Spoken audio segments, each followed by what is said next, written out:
Ayan, magandang umaga po. Nandito tayo sa lupa ni Ate Ani. Kagagaling lang natin sa Baguio. 6:30 pa lang ng umaga ngayon. Ito na agad ang inatupag namin. Inalala natin yung mga tanim dito. Na matutuyuan.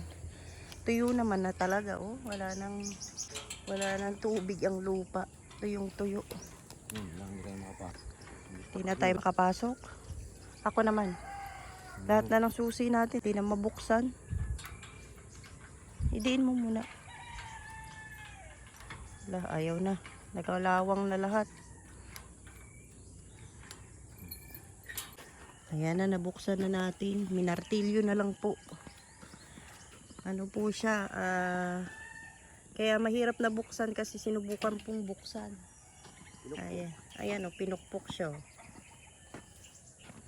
Kaya pala di natin mabuksan. Yan yung bato na pinampukpok ko. Ayan daw. Gusto nilang pumasok, malamang kukunin nila yung bunga ng buko. Ayan o, ang daming bunga eh o. Mahal ang buko at saka nyug ngayon. Baka yan po yung dahilan kaya binubuksan nila. Kasi kung ito na mga tanim natin, wala pa namang Tabo. wala pa namang bunga. Ito, Ano yan? pipino rin yan. Ito. Oo. Ayan na po. Kita nyo?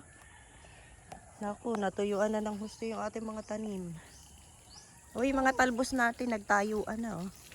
Sabi thank you, nakaligo na kami. Ayan oh. Mabubuhay, may pag-asa. So ayan, magdilig na po tayo. Sobrang tuyong-tuyo na yung ating mga tanim. Grabe. Uy, pandilig pala talaga to, pure oh. Ginawa natin ang anak mo yan. Binutasan oh. Uy, papasalamat ang mga tanim oh. Ilang araw na hindi nadiligan.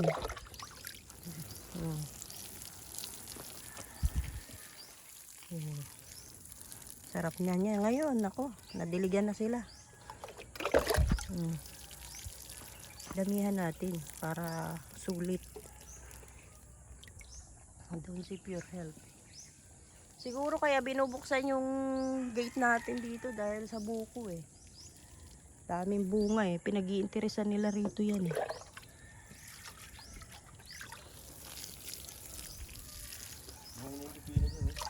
Kaya nga eh. Ito na po yung sitaw natin. Naghahanap na ng gagapangan. Mahaba na kasi oh. Ito na oh. Natumba na rito oh. Kailangan niya ng gapangan. Ayan. Ayan o. Dito natin lagay. Para gumapang dito. O yan. Running niya. Wow, sarap. Sabi ng mga tanim natin o. Sa wakas, nabiligan din kami. Ayan na. Lilipat naman tayo dun sa likod ng bahay. Nadiligan na natin lahat ng tanim natin dito. Ayan na o.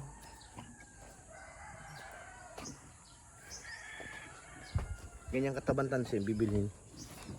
Ito nga. Yan isang kataba. Para hindi siya lulundo. Para din sa kalabasa yan. Ano, ha? Ang sarap ng buhay ni Mayoni. Ala, nagpapakarga. Hala, halika na dali. Halika na, Mayoni. Mayoni. Halika na, dalian mo. Ayun no, hinimatay. Hala, may harang. Hala, hala. Ano? Halika na. Dali, dyan tayo sa likod. Tatay. Ang kulit ng mga pusa, oh. Hinay. O dito naman po tayo sa likod, magdidilig. Pero parang basa pa yung mga tanim Gusto natin. mo magdilig dito ha? Pure. Tingnan nyo, lalaki na po ng ating kamatis. Oh. Tapos yung sili natin, oh, ang lalaki na rin. Uy, Ito bumaba. andito rin si Bebe. Ano, kamusta na, Bebe? Masaya ba ang buhay mo? Ay sus, marami nang gustong gawin sa buhay ito eh. Saan Oh. bumaba oh? Uy, hindi ka pwede bumaba. Ang ganda-ganda naman. Ayun eh. Hindi magkipaghabulan din sa mga aso at pusa eh. Kulit nitong dalawang pusa na to. Laki na ng upo ko ah. Gagapang na yan, Pure. Nalagyan ko na ng tali. gumanda yung ano niya, yung dahon, diniligyan ko ng ano, tubig na may alak. Ayan. Gusto rin pala ng mga halaman na ano, na nadidiligan ng ganun. Kaya lang yung ibang pipino natin bumigay na oh. Oh, nabulok. Basa pa yung tubig pure eh. Ay, basa pa yung lupa. Uy, namumulaklak na yung pipino natin oh. Hala, mukhang may pag-asa na. Mamumunga na. Yung talbos natin, ang kapal na oh. Hinila po natin dito kasi gumagapang dito sa loob. Yung kamoting kahoy ni Pure Health, naku, Laguna oh, Pure. Puno na yung tubig ko rin, kukunin ko na. Eto talaga yung kalabasa ni Pure oh, kung saan na napunta oh. Oh, kailangan na niya ng gagapangan, Pure. Yun lang ang solusyon dyan. Kukuha tayo ng tubig. Mayuni! Ay, yun na naman, tagumpay na naman na inaasam ang karga. Gusto niya na makisali sa mga takbo-takbo eh. Dami na nitong gawin. Ano na dami nang gustong gawin. Tingnan mo. Wala. Pantuwa na naman. O, karga na naman. Oh. Lalaki yung papaya. Putulin yan.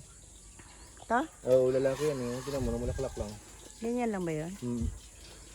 Kuha ko ng pandilig. Tapos ito na naman yung isa. Oh.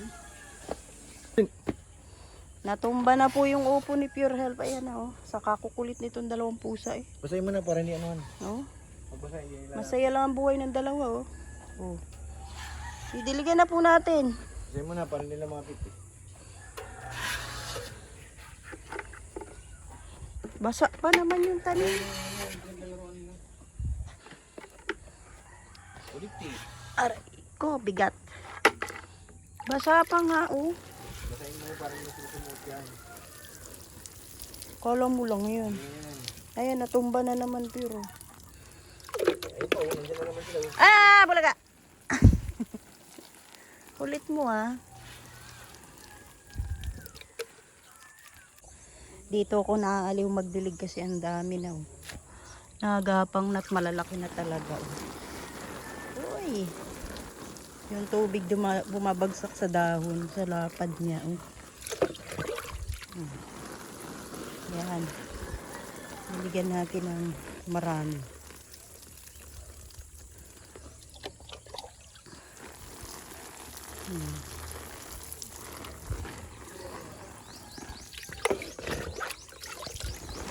Oh, sige, mababasa ka dyan. Nandun yung pusa sa ilalim. Kasaway na pusa. Ayan, okay na yung ating mga pananim. Tapos na po tayo magdilig. Makukulit po yung mga alaga natin pusa. Ayan, oh. Kulit talaga. Oh, di ba? Alaga po ng mga anak ko yan. Tig-isa sila. Ayan, oh. Kulit, oh. Let's go na. Ito po yung una nating ginawa pagkagaling natin sa Baguio. Ang diligan po yung ating mga tanim. Itong papaya lalaki raw kaya bubunutin ni Pure Health. Pure, nandiyan ka rin sa loob. Nagagalit. Nagagawa ni Mayoni. Nagagalit, sige. Mahulog ka dyan mahinis. Tumba ka, sige. Nilipat na po yung kwarto ni Mayoni dito sa labas. Yan sila ninirahan. Sobrang init. Oh, sige, Mayoni, kaya mo yan. Kapit ka dyan. Hala. Sige. Sige, kaya mo yan. Tayo. Nakakatbay pa, oh. Tingnan niyo pa, oh. Sige. Nakakbang pa siya. Kala niya eh. Hakbang ka, ah. Dali. Tarsier ka dyan, mahinis. Ang tarsier. Oh no. Matumba, desidido siya. Palaban eh. Bug. Palabas. Pagod ka na? Ha? Pagod na, Nay? Hindi pa daw. Tayo. Sige. Tayo. Boom. Oh. Kapit! Kapit lang, mahal ko. Siya talaga yung gano'n. Sige, parang nagulan eh. Hello, hello. Naganon pa eh. Sige. Hello. Tingnan niyo. Ay, pagod ka na? Kawawa ko naman, pagod ka na. Pagod na yung bebe na yun. Sige. Ano bang gusto mo? Yan, yung pink, ay yung violet.